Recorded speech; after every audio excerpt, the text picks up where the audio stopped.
Мен Алпысбаев Жанай Нұртөреұлы 2007 жылы осы Қаражанбас мекемесіне келіп жұмысқа орналастым. Мамандығымыз электромонтер. Электромонтер мамандығын таңдаған себебім осыған бір ынталандым, өзім оқып, сүйсініп осыған кіріп, әлі жалғастырып келемін. Таңертең сағат 7-те жұмысқа келеміз.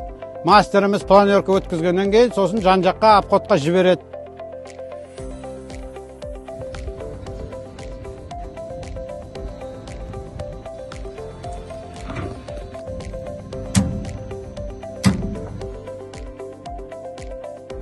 Қуат мысалы сөніп қалған жағдайда бір жерде сым үзіліп қалады, изолятор кетіп қалады. Соны іздеп табуға тырысамыз. Качалкалерге барамыз. Сосын біздерде крес, пресс, бурение келеді. Бурениелерге барамыз. Бурениелердің безопастарын қараймыз. Солармен бірге жұмыс істейміз. Көбіне қыста қиын болады.